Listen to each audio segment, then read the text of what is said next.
So everyone knows that shooting with native lenses are usually the best way to go, especially if you want the best and the most reliable performance. For example, I shoot primarily on Sony bodies, so all of my lenses are obviously Sony E-mount lenses because I want the most reliable and the best image quality for my personal and both my professional work. For me, this means that the autofocus needs to be snappy, the lens needs to be able to be being handled, if that makes sense, and the image quality it produces needs to be great. Everything else, in my opinion, is really optional, as I really don't need custom buttons, different colorways, or fancy things like that. For the past few years, I've been shooting mainly on Sony native lenses, but then I got to thinking, what would it be like to shoot with Canon lenses? Everyone's always talking about how amazing these Canon lenses are because of their color profile, the sharpness. I figured, why not give it a go? To get myself started, I set up some ground rules, which were, number one, the lens needs to be under $300. Number two, it needs to be a prime lens. And number three, it needed to be an EF mount because I already owned a Sigma MC11 from my old days of hoarding gear that I'm probably never, well, in this case, I just never used.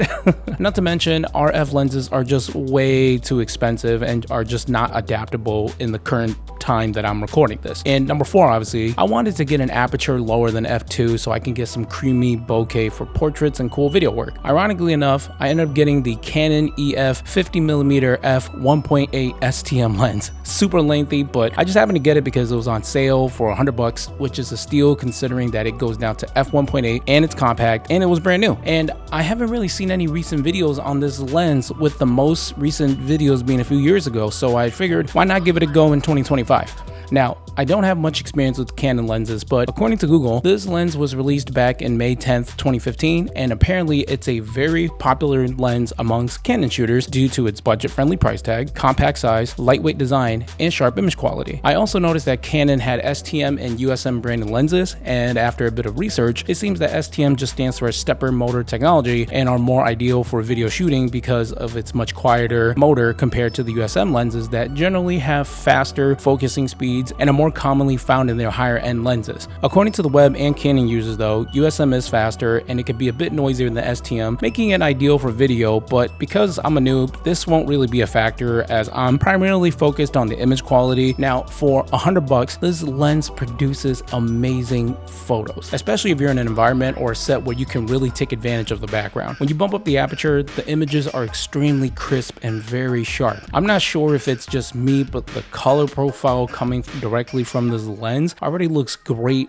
from the get-go, leaving me with very little to adjust, which is saying a lot because I'm usually used to applying my own personal presets, LUTs, and adjustments in post to every single photo that I plan on showcasing or presenting to my clients or even showing off to my friends. Because the images already look great from the get-go, I find myself not needing to make too many major adjustments, and I really like it even as is. Even attached to the MC11, it's still much lighter and much more compact than every one of my current lens offerings, so this is a major plus in my book because I really hate to pack heavy because I like traveling light. For most photo shoots, I always pack some type of portable strobe with me because I never know what the lighting situation is going to be like, but because this lens can go all the way down to f1.8, I really haven't had the need to really do so. Being able to shoot this wide open means I can let in a lot more light, so a strobe isn't always necessary. Now, I know I'm bragging a lot about this lens, and it's probably because I'm a Sony shooter testing out Canon lenses for the first time, but the only real major issue I've had with the experience on this lens is the autofocus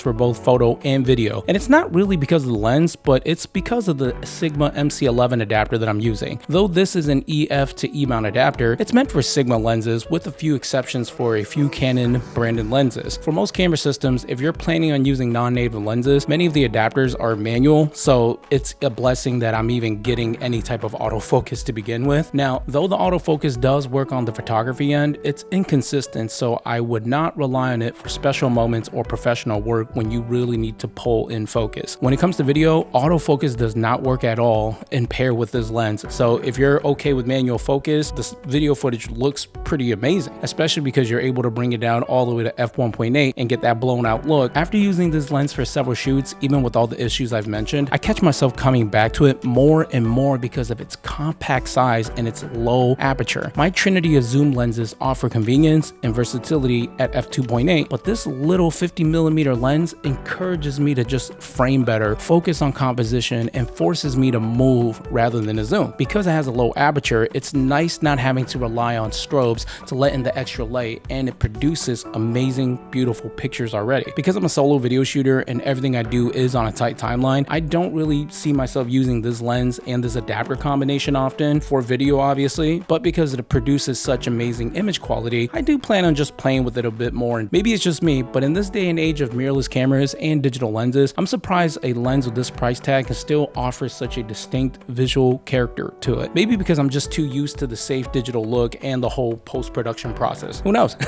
For me, this lens is a nice compromise between digital but unique, sharp but distinct, and fun but professional. If you're looking for a budget first-party lens that offers amazing visual quality, and you have the option to adapt EF lenses to whatever camera ecosystem you're using, even if it's not Sony, I highly recommend this Canon EF 50mm f1.8 STM lens that has a super long name. The images I've taken with it look great as is. The video footage does as well, even if I have to pull my own focus. It's compact, 50mm is the sweet spot for portraits, and at f1.8 you get that sweet, creamy bokeh. Plus, at this price point, you can really do a lot worse. Trust me, I've been there.